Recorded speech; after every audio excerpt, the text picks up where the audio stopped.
elimination bracket right here to see who will be going home. Will Evos clear it off with a 2-0, or will Lazy Esports finally prolong this match number 3?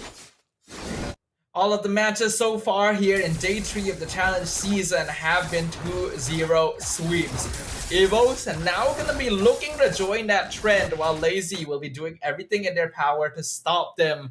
Like Fasha already pointed out, it is an elimination match. Whoever loses this best of 3 will be taken out of the competition entirely and won't even have a chance to move on to the LCQ. But in the mid lane, Tawny taking a lot of damage already. Oh, been stunned immediately. Tried to actually put through to James Pang.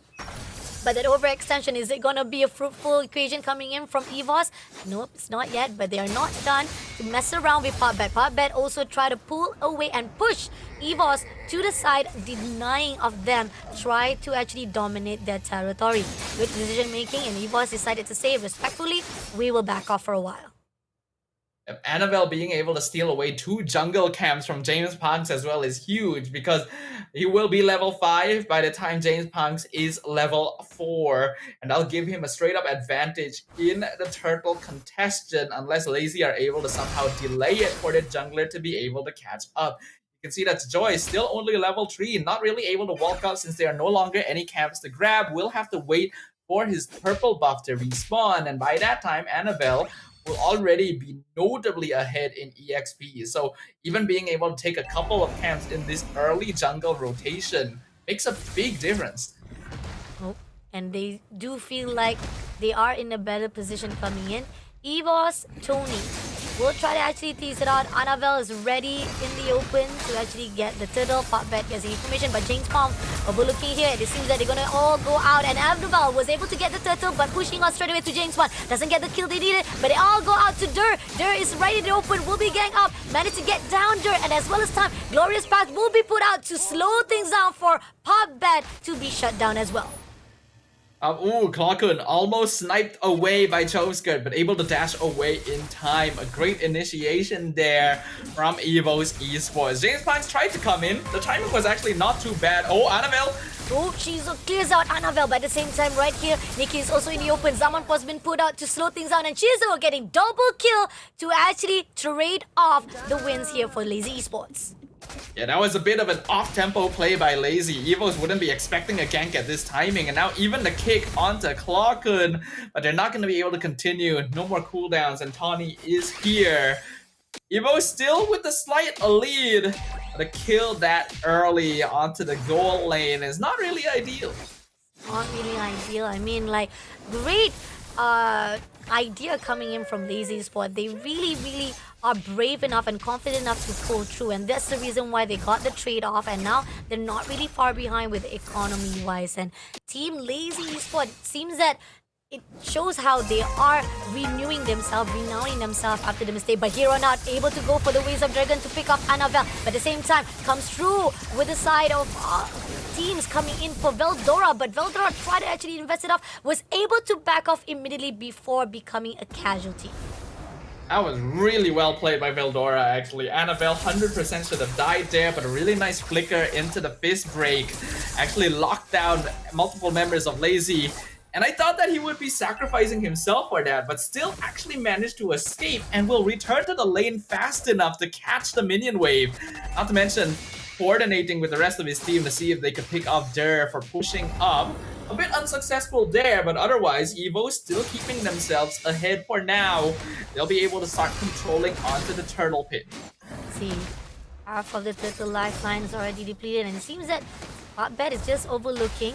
Not gonna actually allow it, but it seems that Annabelle would just get easily, and they also let Clockun to just mess around with Chovskus right in the mid lane, and that's the opportunity. But Potbet with the Waves of Dragon gonna pick off straight away to the side of Veldora. This is gonna be a gang up, stun off straight away, but Veldora can actually survive it up. He will not be able to go away without becoming a casualty in the hands. But at the same time, we do see the team of Shizo was able to take Clockun in the midst of it.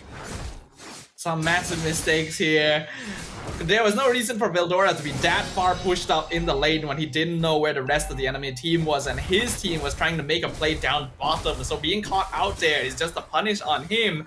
But somehow with a 3-man gank lane cut on Shizo, Kwakun still ends up getting traded. So Evos just lost a lot of pressure with those two plays up there. They still have the gold lead, but they're losing a lot of structures. Razor Dragon put out, Glorious Path tried to put in, but Puppet has already been done with the slate. And coming in right now, Nico tried to go in for the Zamafrost to James Bond, but Klokun takes down Puppet for the trade-off, and this is where Evos will be able to get at least some of the win from themselves. Still not enough, but at least they're still in the lead for that economy-wise. Lazy Esports, they lose Parkbet, but it's still worth it because they traded for Veldora, who is the EXP laner in the end.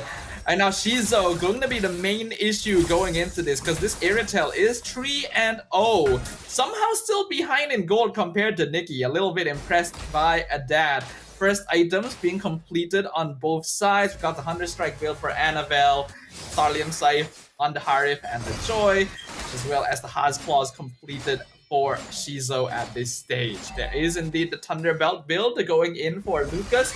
We saw a lot of different builds on Lucas in the first couple of days of the challenge season, but I think teams have finally settled on him being more of a tank style with the Brave Smite, be able to just stay alive through the first skill healing and the Vengeance. Evos now going to rotate over to contest the turtle once again. Let's see, they did manage to get the two turtles.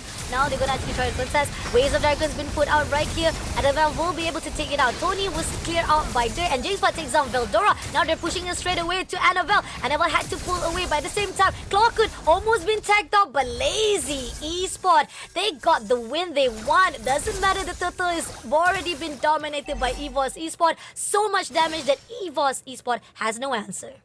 Yeah, Lazy Esports just straight up has way more mid-game damage compared to Evos, right? We have the Feathered Airstrike, you have the Liquefying Beats, and once Shizo has 2 or 3 items, will be even a more AoE damage potential overall. That is what Evos is having trouble dealing with. Tani does have the Revitalize, but since they are playing an EXP lane Badang, not too sure if Veldora is going for damage or not. They don't quite have the bulk needed to survive, especially with Parkbet going in and picking up core members. Oh, this is tough. I mean, like, Evos had the idea in the first run, but now it seems that Lazy Esport, the leeway that was given to the side of James Pong, as well as the fact that we keep on saying that Lazy Esport was able to actually have a really good formation when it comes to the team fight. This is where Evos Esport, they gotta be careful. Now, pushing into Parbet, it seems that Parbet also, the one thing that I find most amazing is that Parbet was able to actually pick off with the Waves of Dragon. And here on out, Feather Strike been used to shut down Evos from moving into the mid lane. Yeah, I'm honestly surprised that Parkbet was able to find Annabelle as well. That really should not have happened, and it's less to the skills of Parkbet and more to a mistaken positioning. There's no reason for the Suyo to be that far up trying to take the turtle when the rest of the team just haven't set up the space in the river necessary yet. They were still able to get it, but because he was dropped to such low HP early on, the rest of his team had to basically throw themselves at Lazy to actually keep him alive, and it ends up not being really worth it as a trade in general. Lazy now still having control. Net worth difference actually pretty even on both sides, so they can still play for this, but I really feel like Evos is lacking the tools to scout out the map. And here we go. We do see that coming in for the Zama first to fight off with Nikki. Dumpas takes out Annabelle first of all. Glorious Pass been used up for Tony, but at the same time right here, it's going to be a mega kill. Just takes down Klokun as well. And Tony, left all alone, will be damaged straight away by Dirt and making an opening straight away to the side of Team Lazy Esport to get the Lord. Lazy Esports is really taking advantage of the fact that Evos just don't really have that much damage potential yet. And a lot of their DPS will come from Nikki with that Zaman Force, and as long as they just run down the Zaman Force, he cannot actually continue on with the DPS. He's trying to engage here, but that's a mistake right there. Another kill. Oh my god, that was an overextension, unnecessary. I mean, yeah, you are in the desperate mode. You are trying to find that trade, a win on your side. But again, you're all alone. And you saw that 4 players was just running along on the mid lane. It's not going to be easy. Not even able to lock on to James Punk or Shizo or even Dur at that matter for a fact. So again, a mistake coming in from Evos Esport. Now it's giving even more of economy-wise inflation on the side of Lazy Esports. so many unnecessary movements being made right there. I can see how tempting it might be to try and finish off James Punk's. A shutdown into the Harif would completely reverse the game, but at a certain point you have to realize that you're not going to be able to chase anymore. And the Lord is pushing in. Evos, they're all back alive, but they're very behind in gold. Coming in right here, we do see Waves of Dragon coming in for the push. Glorious Pass also been invested. Not gonna do anything, but they are denying it. Turret has already been thrown off. Lord been cleared out, but that's gonna be opening that top lane. And Lazy Esports, they're already happy. They're already satisfied with their mission for that first Lord. I have to point out just how well Dur has been doing on this Lucas so far. In day 1 of the competition, the Lucases were very hit or miss, but I think now that we've reached day 3 and the teams have started to solidify what the build is for this hero, you can see just how scary he actually is. Vengeance helps him keep alive, and the amount of AoE damage he does with the flash combo, especially in the Beast Unleashed form, is scary. And he is building full tank, mind you. It's only really the Thunderbell that is supporting that damage in the first place, and he's able to whittle down multiple members at once just because of his sheer size. Looking at the gold laners, Holy Crystal finally completed on Nikki, so at the very least that will help boost the damage, but Shizo already has that great Dragon Spear as well. Pakbet with the Immortality so that he's able to play even more aggressively. And quite the early Divine Glaive on Choveskirt, specifically targeting Tawny to make sure that Lazy Esports can remove him from the equation right off the bat. Oh, and this is where the response, very accurate wise, coming in from Lazy Esports to shut down Evos Esports attempts. And it seems that they've already have a really good composure coming in now. Lazy Esports, they've already seen that this is a good control already by them. Evos Esports, they have to find a way to answer straight, because so far a lot of the controls, especially the fact that most of their turrets is already been shut down. Evos Esports, they are right in the lost stage right at the moment. Lord, second Lord to be exact right here, will be spawned out, and Evos, they cannot let this be slipped into the hands of Lazy Esports. They have to find a way to break it off, and it seems that they are giving a lot of the information they needed, try to actually push away Lazy Esports into their formation.